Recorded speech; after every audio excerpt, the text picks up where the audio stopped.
Hi friends मो Saraswati kitchen को आप बहुत बहुत स्वागत। चलतु आज अंडा सोयाबीन बड़ी गोटे सिक्रेट रेसिपी देखी ना बहुत टेस्टी बहुत जमी आइटमटे आप निश्चय भल लगे। चलतु आरंभ करवा आम रेसिपी देखूँ से मु 200 ग्राम सोयाबीन बड़ी नहीं माने अध घंटा आगु गरम पानी बतराई देती। देखो बहुत माने सी बतरे फुली तर दुई भाग माने बढ़ी जाइए पूरा डबल हो जाए। दुईटी अंडा नहीं दुईटी आलू भी नहीं दुईटी टमाटो भी नहीं देखो अदा रसुण किसी पेस्ट कर देछि आ दुईटी पियाज को मैं काटिकी ताको ग्रेट कर रखी देखो ना। तापर बर्तमान आम नेक्स्ट स्टेप को जीवा देखो बर्तमान अध घंटा घंटे सी सोक हो गलानी ताको भल भाव चिपुड़ी गोटे अन्य एक बाउल को बाहर करदे। देखिले ना से बतरी जुआर माने फुली पूरा माने तार डबल आकार से हो बहुत स्मूथ भी हो। आप चाहिए माने चुली रे गरम भी करें मु किंतु एमती ए प्रोसेस रे करिछि। देखो बर्तमान आम अंडा दुईटी को से मिसई देबा।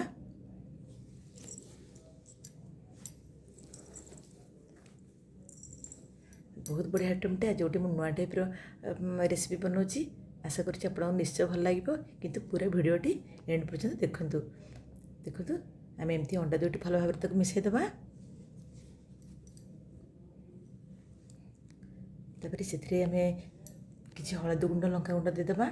देखो मो हलदी गुंड हाफ चम्मच से दे देछि। रेड चिली पाउडर भी हाफ चम्मच देदेबा। ताकि भल भाव मिसाई देबा माने भल भाव सी मिसीगले तार अंडार सबू माने अंश गुटा को सी ऑब्जर्व कर नब पूरा बहुत बढ़िया भाव सी आम सोयाबीन सांगे सी पूरा सेट हो। देखो रेडी हो गला। बर्तमान आम सब इनग्रेडिएंट्स रेडी कर देछे कौन कौन दरकार सब देखो ये तो सेट हो गला। ता साथे मुझे दुईटी आलू ताको भी काटी रेडी कर देछी। देखो दुईटी छोट अलैच आ गोटे डालचीनी भी नहीं गोटे तेजपत्र भी नहीं मु।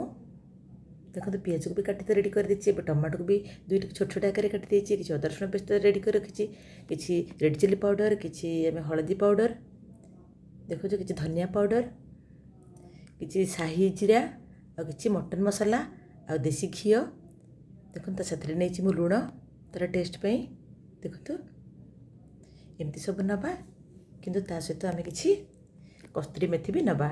देखो कस्तूरी मेथी भी रेडी करिछि देखले ना एमती सब तो रेडी होगा। अब आमर नेक्स्ट प्रोसेस को जीवा।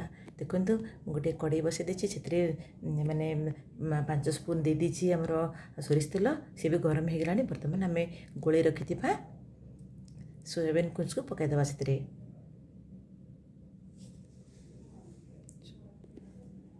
देखिले ना ताको भल भाव मिसई देबा।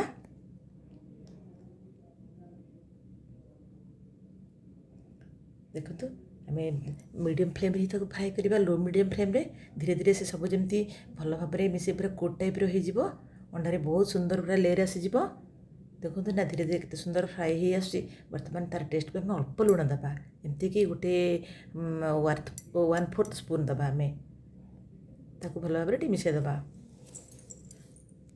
देखिले ना केते सुंदर भाव में फ्राए हो गलानी कलर भी धीरे धीरे चेंज हो गलानी।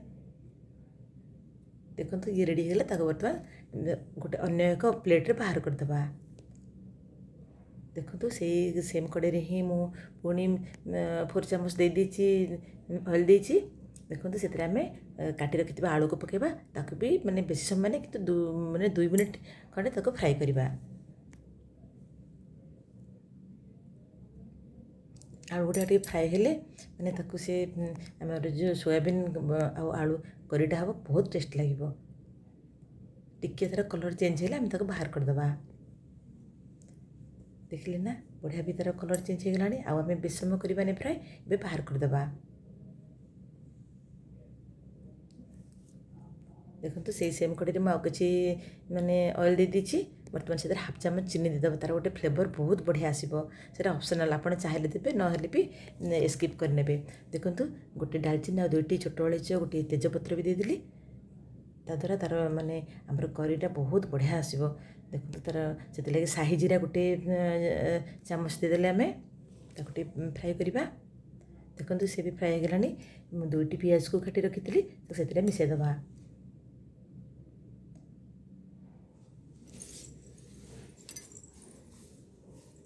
ताको छोट छोट आगे मुझे ग्रेटर चॉप कर देखो बहुत बढ़िया तार टी कलर आसला पर्यटन आम ताको फ्राए करवा।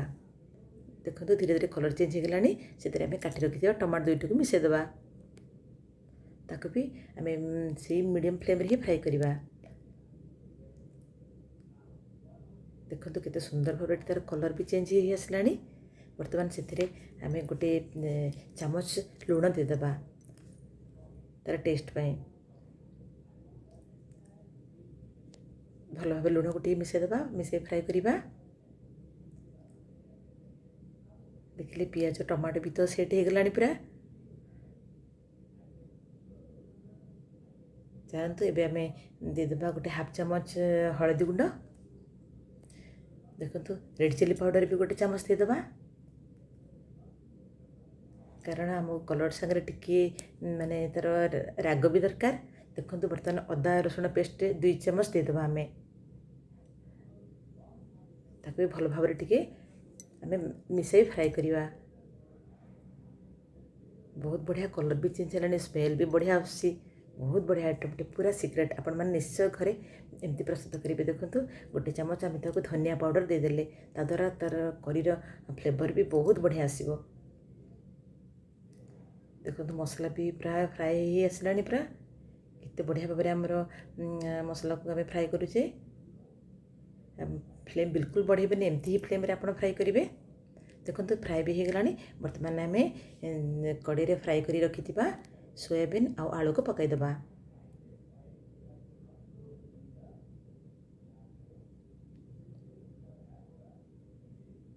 देखो बहुत बढ़िया भाव तक आम मिसेबा।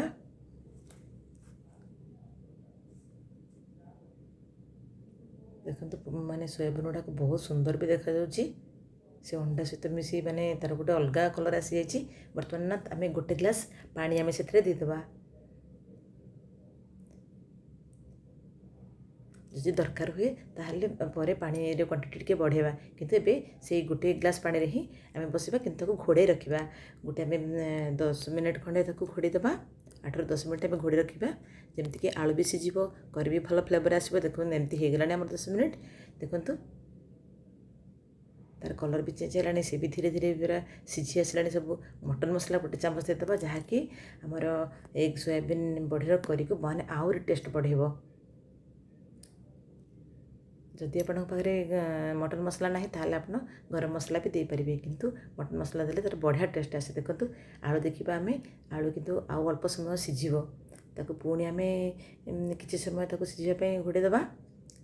एमती आउ गोटे 5 मिनट खंडे ताको घोड़ी रखा आम। देखो एमती 5 मिनट हो गलानी आमर तार माने माने पानी अंश भी कमी गलानी पूरा सुख कर नेलानी। देखो ना बहुत बढ़िया भाव पूरा सीझीगला आमर करी से आम तार टेस्ट पे किसी कस्तूरी मेथी देदेबा आम तार फ्लेवर टेस्ट आहरी बढ़िया लगे पूरा। ताको पुणी मिसो बारंबार बारंबार मिसवा द्वारा करीर फ्लेवर कलर सब माने बढ़िया लगे। बहुत बढ़िया भाव आलू भी पूरा सीझीगला। देखो गोटे आलू देखो देखो सी भी सीझीगला। बहुत बढ़िया भाव में कुक होमर अंडा सोयाबीन आलू करी देखले ना केते बढ़िया है। बर्तमान गोटे चामच गुआ घी आम देदेबा। एमती बहुत बढ़िया लगे। आप एमती घरे निश्चय ट्राए करूँ। देखिए केते बढ़िया लगे गोटे नुआ टाइप आज आम करी प्रस्तुत करुचे सोयाबीन बड़ी। आप तो विभिन्न प्रकार आइटम करी खाई आम चिल्ली आम मसला सब विभिन्न करी बहुत प्रकार आइटम करछे किंतु आज गोटे नुआ टाइप आज आइटम प्रस्तुत करछे। देखो ग्रेवी बहुत मोटा है आम बर्तमान से बाहर करदेबा। देखो बहुत बढ़िया भाव में करी प्रस्तुत होगा कम्प्लीटली कुक हो जाए। देखो बहुत बढ़िया भाव सर्व भी कर देछि। एमती ही आप प्रस्तुत करते केते सुंदर तार कलर आसी बहुत बढ़िया भाव में स्मेल भी बढ़िया हो। वाह बहुत टेस्टी बहुत बढ़िया आइटमटे। मो चैनल को सब्सक्राइब करा भूलिए लाइक भी करूँ कमेंट्स भी दिंतु। मो पुणी मोर नेक्स्ट रेसिपी नहीं आसबि से पर्यंत आप एंजॉय नियंतु। କରି ରହୁଛି। ଧନ୍ୟବାଦ, ନମସ୍କାର।